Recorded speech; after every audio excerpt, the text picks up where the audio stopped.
bukan hanya milik pemodal. Negeri ini bukan hanya milik pengusaha.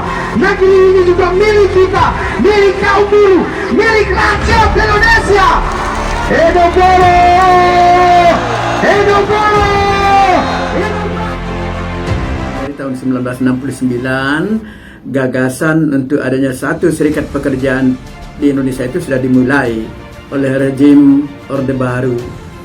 Sebelumnya, pada tahun-tahun 1960-an, dari 65 ke bawah, 60 ke bawah, itu serikat pekerja di Indonesia itu ada sekitar 25 serikat pekerja, dan semua itu berafiliasi kepada partai politik, yang maksudnya adalah untuk bagaimana membantu partai politik mencari suara sebanyak-banyaknya dalam pemilihan umum yang akan terjadi.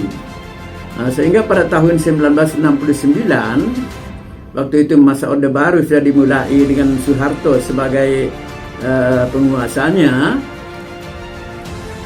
meminta untuk menyederhanakan semua unsur politik, kekuatan-kekuatan politik di Indonesia. Maka beliau lalu partai-partai politik yang 25 itu dijadikan cuma 3. Dan di gerakan buruh juga pada waktu itu, serikat buruh banyak sekali sesuai dengan partai politik, ada 25 kira-kira serikat pekerja. Kemudian oleh Soeharto diminta disederhanakan menjadi satu serikat pekerja. Mula-mula belum drastis menjadi satu serikat pekerja. Serikat-serikat pekerja yang 25 itu diminta berhimpun di bawah MPBI, yaitu Majelis Permusyawaratan Buruh Indonesia. Ada 9 kelompok di situ pada waktu itu. Kemudian tahun 1971 bulan Februari, semua yang ada kelompok-kelompok itu tadi dijadikan satu saja di bawah yang namanya FBSI, Federasi Buruh Seluruh Indonesia. Kemudian oleh karena bentuk federasi seperti ini, pemerintah masih susah untuk mengontrolnya. Banyak terjadi mogok di sana sini, ya, di mana pemerintah keberatan dengan adanya mogok-mogok seperti itu. Dan pada suatu saat ketika Menteri Tenaga Kerjanya itu Laksamana Sudomo, yang juga ada Pak Kopkamtib, dia tidak suka dengan adanya mogok-mogok itu. Oleh karena itu, dia robah bentuk federasi tadi yang begitu los, tidak ada kontrol tadi. Dia minta dirubah menjadi unitaris. Berubahlah namanya menjadi Serikat Pekerja Seluruh Indonesia, SPSI. Itu terjadi tahun 1982. Maka kontrol pemerintah sangat ketat. Tidak boleh ada mogok. Sehingga kadang-kadang di suatu tempat dibentuklah tim deteksi dini. Tim deteksi dini itu artinya terdiri dari oknum-oknum serikat pekerja bersama dengan kodim-kodim, bekerja sama, artinya tentara bekerja sama untuk mendeteksi kalau misalnya ada mogok di sana, sudah diketahui lebih dulu, diberesin segera. Bagaimana waktu itu kepengurusan serikat pekerja sama sekali tidak independen, ditentukan semua oleh pemerintah. Sehingga begitu juga dengan tingkat DPC. DPC itu adalah, kalau kita sebut pada waktu itu namanya raja-raja kecil DPC SPSI, karena mereka sangat berkuasa. Kalau ada ketua PUK menentang pengusaha, tidak disetujui oleh DPC, bisa dipecat di PHK. Contohnya masih hidup sekarang Sahat Butar-Butar. Itu. Maka kemudian pada tahun 1998 mendekati reformasi, ini kekuatan-kekuatan demokratis di dalam serikat pekerja mulai bergerak, ingin meluruskan kembali gerakan buruh menjadi demokratis kembali. Sehingga pada waktu 1998 dan kemudian terjadinya reformasi Soeharto lengser, maka segera elemen-elemen ini membentuk, kemudian berkumpul kembali, segera ingin merubah status SPSI yang unitaris dan tidak demokratis tadi menjadi demokratis. Maka kemudian dari 13 sektor di SPSI, 11 sektor kemudian sepakat untuk memisahkan diri dari SPSI lama menjadi SPSI Reformasi. Dalam perjalanannya kemudian SPSI Reformasi berubah menjadi Komite Serikat Pekerja Indonesia. Jadi KSPI juga namanya, tapi K-nya itu bukan konfederasi, tapi Komite Serikat Pekerja Indonesia. Dan berlanjut kemudian dalam kongres-kongres selanjutnya dirubahlah menjadi Konfederasi Serikat Pekerja Indonesia. Nah, kelanjutan dari itu, tokoh-tokoh muda dan juga tokoh-tokoh senior yang ingin melakukan satu perubahan, kita berkumpul. Kita mencoba menyatukan persepsi, visi, misi, dan tujuan kita untuk perubahan dan pembaruan, kira-kira semacam itu. Nah, waktu itu Serikat Pekerja itu, SPSI itu ada 13 sektor, sektoral masih. Dari 13 sektor itu, 11 sektor yang aktif untuk bertemu terus berkumpul, kita bicara membahas bagaimana SPSI ke depan. Kenapa kita berkumpul itu? Karena sesungguhnya SPSI ini dikuasai oleh orang-orang non pekerja. Mereka adalah politisi sebenarnya. Akhirnya dari 11 itu sebagian mundur. Yang mundur itu adalah LEM, kemudian pertanian perkebunan, kemudian RTMM mundur, kemudian dari RTMM KPI mundur, dan transporter mundur. Ada 5 yang mundur. Namun di samping itu juga ada serikat pekerja yang baru. Yang baru itu Asosiasi Pekerja Indonesia, Aspek Indonesia, kemudian Federasi Industri Semen dan Industri Semen, itu pecahan dari KEP. Kemudian ada juga Serikat Pekerja BUMN, kemudian ada Gabungan Serikat Pekerja Industri Semen, Industri Indonesia, GAISBINDO, yang sebelumnya itu bernama Gabungan Serikat Buruh Islam Indonesia, berubah menjadi Gabungan Serikat Pekerja Industri Indonesia. Nah, kemudian yang terakhir ada Serikat Pekerja Metal, Serikat Pekerja Metal Indonesia, itu lahir setelah mengikuti Kongres SPSI Reformasi. Karena begitu tidak berjalan, pecah aja, itulah. Jadi dengan Serikat Pekerja yang baru kita coba lagi bertemu lagi intensif. Jadi sisa yang 6 dengan yang 5 yang Serikat Pekerja yang baru ini coba lagi bertemu. Akhirnya kita sepakat mencoba menyusun suatu gagasan itu dalam bentuk konsep. Nah, untuk itu diperlukan panitia penyelenggaranya. Waktu itu disebut komite. Jadi komite itu diketuai oleh Pak Saiful DP, kemudian sekretarisnya Saiful Taufik dari Aspek. Nah, pada waktu itu komite menyusun bukan ADART, tapi istilahnya konstitusi, di mana bentuk konstitusi itu gabungan, digabung saja ADART dengan anggaran dasar dan rumah tangga digabung. Setelah itu selesai semua, tapi waktu itu namanya bukan kongres, konvensi. Jadi konvensi pertama itu diikuti oleh 11 afiliasi, ya, 11 afiliasi. Nah, kemudian dari konvensi itu secara demokratis terpilihlah Pak Rustam Aksam sebagai presiden pertama KSPI, dan sekjennya Bapak Rindo, ketua umum dari PGRI. Nah, tetapi di dalam perjalanan waktu itu kongres KSPI itu masa jabatannya 4 tahun. Dan ketua Majelis Nasionalnya adalah Pak Saiful DP, dan pada waktu itu saya sebagai sekretaris Majelis Nasional. Itu pada periode pertama, konvensi pertama. Nah, di dalam perjalanannya waktu itu konvensi pertama ini memprioritaskan, waktu itu Pak Presiden KSPI Pak Rustam Aksam itu memprioritaskan bagaimana kita bisa menjadi afiliasi di ICFTU. Waktu itu belum berubah menjadi nama ITUC. Sebab dalam perjalanan kita menuju konvensi itu kita banyak dibantu oleh ICFTU melalui sekjennya untuk Asia Pacific Regional Organization, jadi ICFTU APRO yang bermarkas di Singapura. Nah, di samping juga kita mendapat bantuan kerjasama program dari ICTO APRO, juga melalui Noriyuki Suzuki, Sekjen ICTO APRO ini, kita dihubungkan dengan yang namanya JILAF, Japan International Labour Foundation, yang juga semacam suatu ormas sebenarnya dia ini juga, yang spesialis di bidang tenaga kerjaan. Nah, kita juga dapat bantuan dari dia. Nah, dengan bantuan program kerjasama itulah kita bisa sukses menjalankan sosialisasi dan konsolidasi. Akhirnya dengan dasar itu Presiden terpilih Pak Rustam ini ingin supaya KSPI ini tetap namanya KSPI tapi Komite Serikat Pekerja Indonesia ingin masuk sebagai anggota afiliasi ICFTU waktu itu dengan pendekatan yang cukup intens.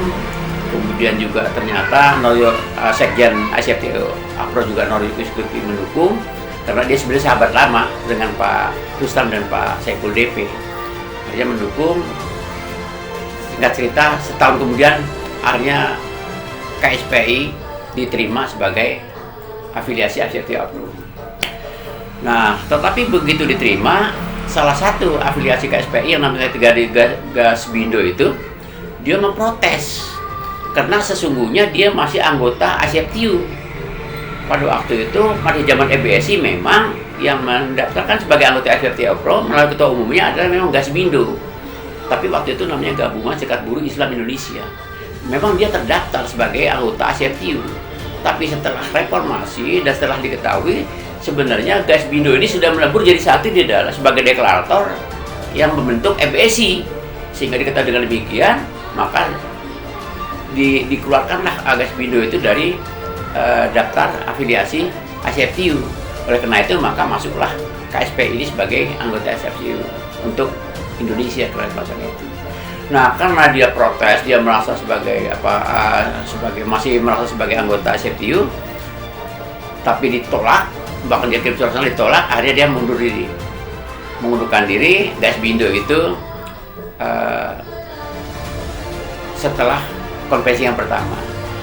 Nah, akhirnya dari 11 itu tinggal 10 lah afiliasi ini. Afiliasi itu berjalan. Di tengah perjalanan Pak Rustam Hasan Presiden KSPI ini meninggal dunia sesuai dengan konstitusi yang ada. Penggantinya harus berasal dari federasi atau serikat pekerja yang ada. Maka waktu itu yang muncul penggantinya adalah Pak Bambang Wirayoso. Dia dulu sebagai orang ketua menggantikan Pak Rustam dengan jabatan antar waktu. Nah, sampai kongres kedua Presiden KSPI waktu itu dijabat oleh Bambang Wirayoso dengan sekjennya tetap Pak Rindu dari PGRI. Di dalam konvensi kedua itu kita sudah menggunakan yang namanya anggaran dasar rumah tangga dan nama sudah berubah dari komite menjadi kongres. Kemudian yang ketiga tadi kita sudah punya programnya lebih berkembang lagi dengan memberdayakan pekerja muda dan pekerja perempuan waktu itu. Itulah perubahan-perubahan yang paling terasa mendasar di sana itu. Nah, akhirnya kita masuk dalam konvensi kedua itu, nah sudah mulai juga tumbuh demokrasi sebenarnya. Karena dulu itu, karena waktu pertama kita kompromi, udah kamu Anda presiden dan sebagainya, kita sepakat aja. Yang penting terbentuk dulu waktu itu. Tapi begitu di konvensi kedua sudah mulai tumbuh demokrasi semakin baik. Jadi waktu konvensi kedua ada muncul 2 calon. Calon pertama adalah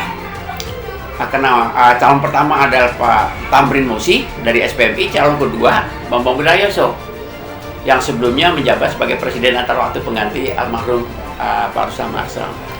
Nah, dari 2 calon ini tentu ada pendukungnya pasti, ya kan? Nah, dari pendukungnya itu tadi saya katakan di calon pertama Pak Tamrin Mosi ini ada 6 pendukung. Nah, tetapi kemudian di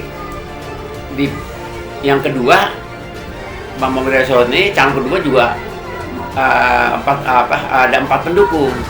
Tadi saya katakan SPN, Kahutindo, kemudian Aspek, sama ISI. Nah, di luar itu semuanya mendukung Pak Tamrin Mosi. Akhirnya kongres berjalan, terpilihlah Pak Tamrin Mosi sebagai presiden ketiga KSPI. Nah, tetapi setelah selesai kongres yang keempat, afiliasi ini menyatakan diri tidak aktif atau non aktif untuk mengikuti kegiatan KSPI. Dan itu betul-betul dilaksanakan, ya, mereka berjalan sendiri-sendiri lah pokoknya sebagai itu. Kita tetap dengan 6 afiliasi ini, jadi KEP, kemudian SPMI, Percetakan Penerbitan, Parkes, Pariwisata, satu lagi apa? PGRI. Jadi 6 itu jalan, 6 jalan. Nah, tetapi setahun kemudian rupanya peristiwa di konvensi kedua ini dilaporkan ke ICTU yang diterima oleh sekjennya Noyogo Sukui yang dikatakan ya konvensi KSPI tidak demokratis dan sebagainya. Nah, dengan dasar itu setahun kemudian, tepatnya tanggal 15 Januari 2008, Noyogo Suzuki datang ke Indonesia. Meminta keterangan dari 6 afiliasi yang ada itu di sana di KSPI. Kemudian berikutnya setelah dia mendapat keterangan, diundang yang 4 yang di luar KSPI ini, yaitu SPN, Aspek, kemudian Kautindo dan ISI diundang. Akhirnya bertemu dan sebagainya. Nah, dimediasi lah, dipertemukan lagi. Pokoknya prinsipnya bagaimana supaya kembali lagi bisa bersatu kira-kira. Akhirnya mereka sepakat dan bikin suatu pernyataan. Tapi tidak langsung bersatu, tidak langsung bersatu. Mereka juga akhirnya perlahan satu persatu baru masuknya. Yang pertama menyatakan bergabung dengan kegiatan KSPI adalah dari Aspek. Waktu itu presidennya Muhammad Hakim dengan sekjennya Rusdi. Yang kedua ISI, Persemen Industri Bambang Prianto. Dan yang ketiga baru SPN. Waktu itu ketua umumnya Iwan Kusmawan. Sedangkan Kautindo sampai hari ini dia tidak kembali. Jadi dari 4 itu hanya 3 yang kembali bergabung ke KSPI. Nah, akhirnya kongres ketiga berjalan. Nah, tetapi di dalam pertengah jalan, di dalam perjalanannya, kemudian waktu itu terpilih Pak Tamrin Mosi sebagai presiden dan sekjennya masih Pak Rindo ketua umum. Tapi dalam perjalanannya, di tengah jalan Pak Rindo meninggal dunia. Pak Rindo karena sakit dan sebagainya meninggal dunia. Kembali lagi sesuai dengan ketentuan anggaran rumah tangga, penggantinya harus dari PGRI, dan waktu itu diganti oleh salah seorang ketua PGRI namanya Pak Rusli Yunus. Rusli Yunus menggantikan Pak Rindo sebagai sekjen dengan jabatan antar waktu. Tidak berapa lama kemudian menyusul Pak Tamrin Mosi meninggal. Akhirnya gantinya juga kembali dari SPMI. Siapa? Bung Iqbal muncul sebagai presiden keempat kalau gitu dia. Presiden karena pertama Rustam, kedua Bambang Wirayoso, ketiga Tamrin Mosi, keempat muncul Bung Said Iqbal menggantikan Pak Tamrin Mosi sebagai presiden dengan jabatan antar waktu.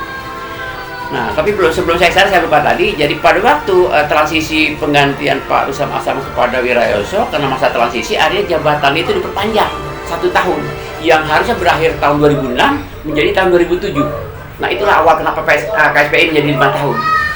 Akhirnya, kemudian kembali lagi tadi saya katakan tadi, begitu Pak Tamrin meninggal ganti Bung Iqbal sebagai presiden jabatan antar waktu dengan jabatan 5 tahun itu sampai 2007 itu sampai 2012. Itu konvensi ketiga. Nah, dalam konvensi ketiga itu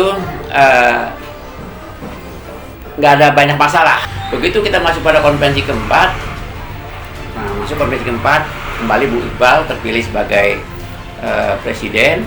Kemudian Pak Rusli itu karena lama dia tidak muncul pada waktu kongres keempat itu dia tidak muncul, maka Rusli lah sebagai sekjen waktu itu.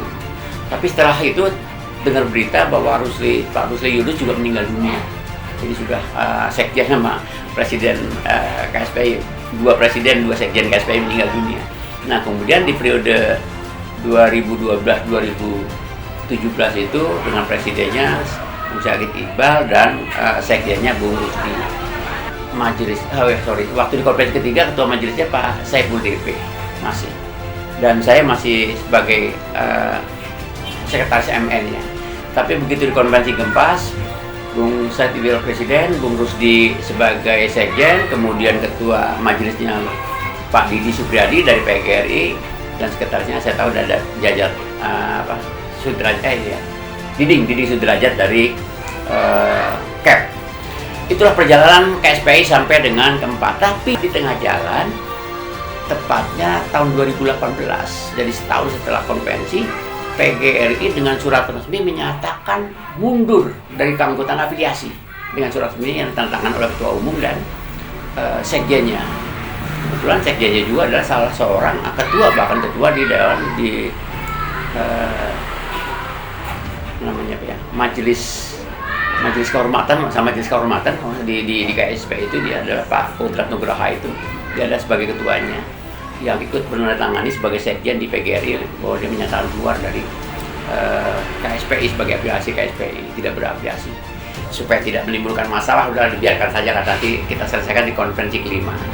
Dan ternyata di konferensi kelima nama PGRI sudah tidak ada, kecuali ada namanya apa yang disebut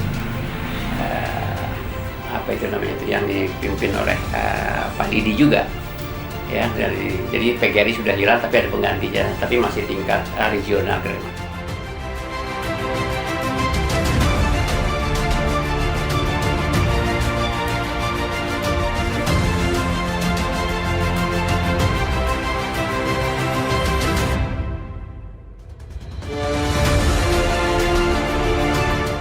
Pertama yang saya sampaikan, peran KSPI selama ini sangat-sangat menonjol ya, di mana persoalan-persoalan perburuhan KSPI ambil bagian, persoalan-persoalan perundang-undangan yang dibuat oleh pemerintah dan DPR juga KSPI sangat maksimal ya, mengupayakan, memperjuangkan untuk bagaimana keberpihakan kepada buruh.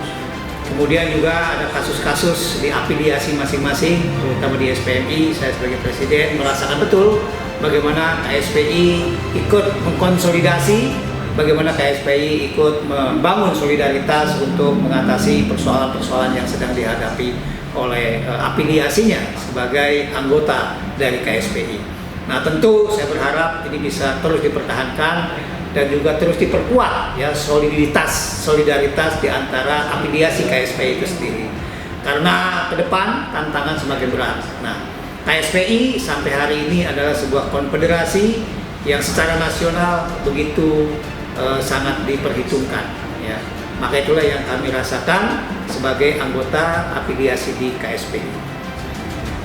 Harapan kami setelah kongres besok ya, siapapun yang terpilih menjadi DEN KSPI, tentu sebagai afiliasi KSPI saya sangat berharap sekali terus kita tingkatkan ya, soliditas, konsolidasi di afiliasi, dan kawan-kawan afiliasi yang lain juga saya mengajak, mari ya, saya berharap sekali, harapan besar saya kita di KSPI dan kita sebagai afiliasi anggota KSPI untuk pola ritme ya, gerakan dan sikap-sikap dalam menyikapi persoalan-persoalan buruhan itu semakin menyatu, semakin sama, semakin solid, sehingga kekuatan itu betul-betul terwujud ya, realitasnya di lapangan.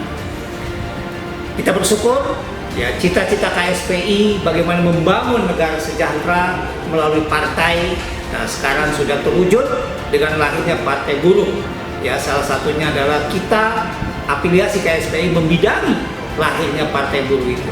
Tentu melalui Partai Buruh ini tidak menghilangkan peran KSPI sebagai gerakan buruhnya, justru malah meningkatkan peran KSPI di sisi gerakan dan sisi aplikasi daripada perundang-undangan perburuhannya. Dan Partai Buruh ketika kita nanti sudah masuk di parlemen, tentu yang akan berjuang untuk membuat regulasi-regulasinya dan perlindungan-perlindungan politiknya. Ini sebuah sinergitas, semua kolaborasi yang sangat bagus yang harus kita wujudkan ke depannya. Saya mengenal KSPI ini dulu didirikan oleh para pendirinya itu adalah bagian penyatu gerakan serikat buruh di antara federasi-federasi yang ada untuk melakukan perjuangan-perjuangan untuk melakukan pengaruh-pengaruh kepada mengambil kebijakan, sehingga apa yang dilakukan KSPI sekarang sudah baik sekali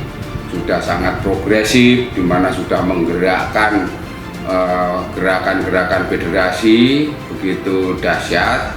Namun masih banyak yang harus juga dibenahi dan diperbaiki, yaitu tingkat konsep yang sampai sekarang itu konsep-konsep yang ada di KSPI belum detail. Ya, untuk mengeksekusi tolak outsourcing, tolak upah murah, kemudian jamsos, itu perlu ada detail sehingga kawan-kawan yang di tingkat anggota federasi khususnya itu memahami target-target apa yang diperjuangkan oleh KSPI itu sesungguhnya seperti apa, tentang isu outsourcing, tentang isu upah murah, kemudian jaminan sosial.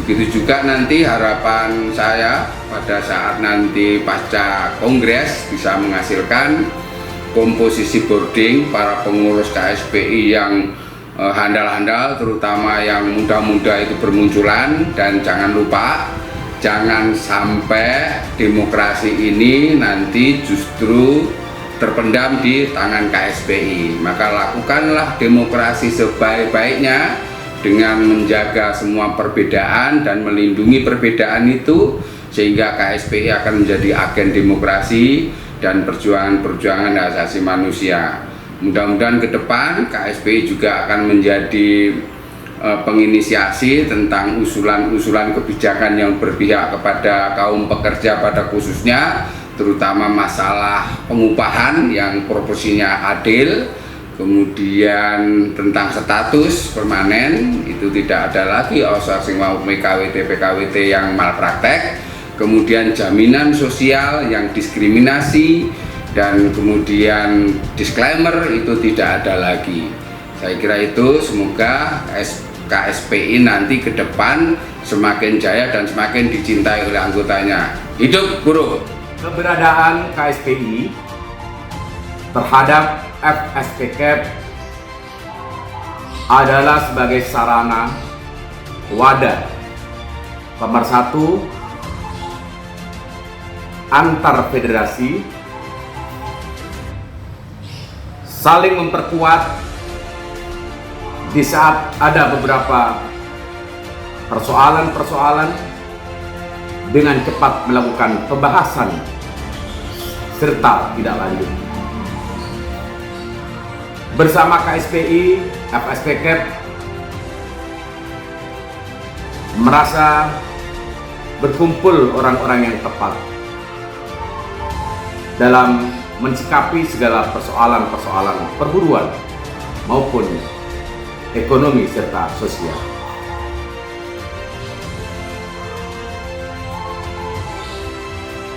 Dengan perjalanan waktu, FSPK bersama KSPI dan beberapa afiliasi yang di dalamnya terus tidak pernah lelah, selalu mempunyai prinsip di mana ada beberapa kebijakan baru yang disampaikan pemerintah, baik itu melalui video, surat edaran, serta peraturan perundang-undangan. KSPI tidak pernah berhenti untuk memberikan sebuah pandangan-pandangan serta perlawanan bila mana ada pernyataan atau sikap atau terkait tentang kebijakan pemerintah yang mendiskreditkan kaum buruh, menghilangkan kesejahteraan pekerja dan kaum buruh. KSPI tidak ada dan tidak pernah berhenti melakukan advokasi dan pembelaannya. Inilah yang membuat FSPK bangga bersama KSPI. Harapan ke depan setelah kongres ini akan semakin menguatkan bagaimana KSPI berperan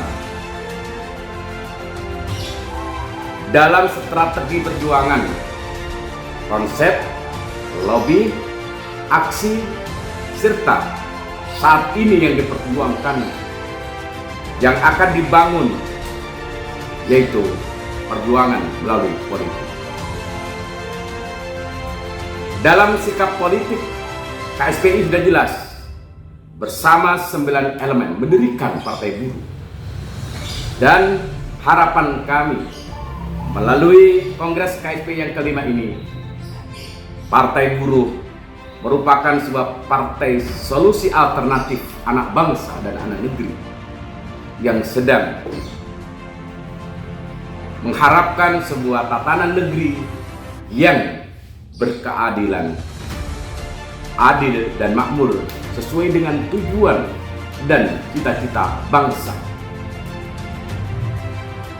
Mensejahterakan kesejahteraan umum dan mencerdaskan kehidupan bangsa.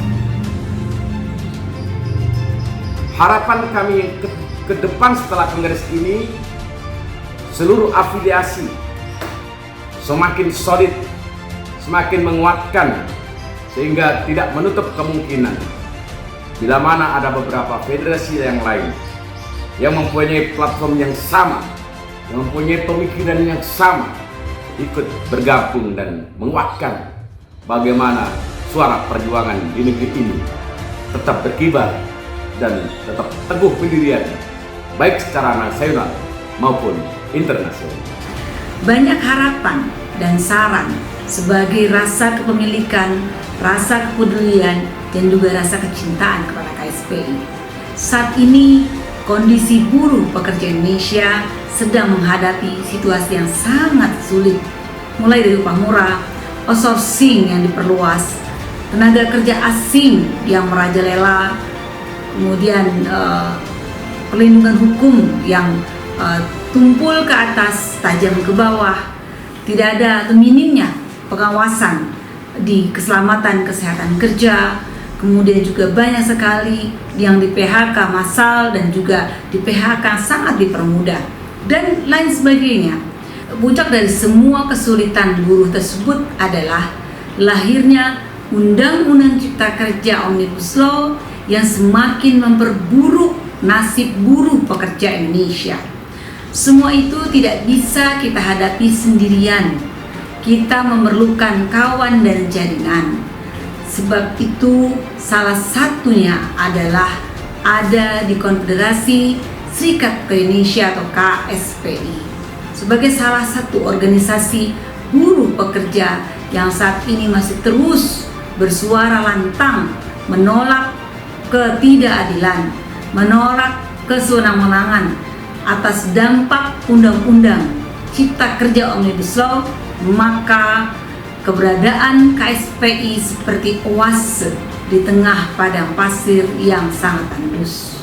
Saat ini posisi KSPI saya melihat masih menjadi garda terdepan untuk bersama buruh dan rakyat mewujudkan keadilan sosial, dan tentunya ujungnya adalah mewujudkan sebuah negara yang sejahtera. Bahwa KSPI tetap melaksanakan, tetap menjalankan roda organisasi, roda serikat pekerja menjadi kekuatan bagi kaum buruh di Indonesia, khususnya bagi anggota-anggota federasinya. Ini di sektor kami terlihat dari sektor rumah sakit, sektor farmasi, sektor jamu dan kosmetik. Terlihat sekali bagaimana peran-peran kami bersama teman-teman dari KSPI saling menguatkan di beberapa daerah. Permasalahan-permasalahan yang ada sering kita pecahkan bersama-sama dengan konfederasi ini. Maka sangat membanggakan dan sangat mengangkat harkat martabat kami di farmasi dan kesehatan reformasi. Dan itu semua kita dapatkan dengan satu kata adalah solidaritas yang kuat di KSPI. Bahwa KSPI sangat fokus kepada kesehatan dengan jangka pusatnya, dan ini di beberapa daerah sangat terlihat, dan ini sangat mendukung suatu federasi kami di sektor kesehatan.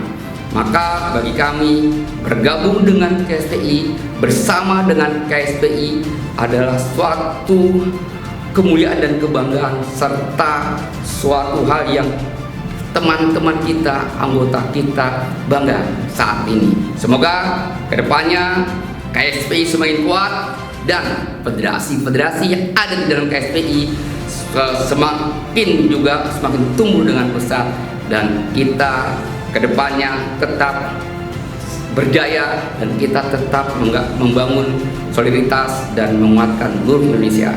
Hidup buruh, hidup KSPI, hidup Farkes. Terima kasih.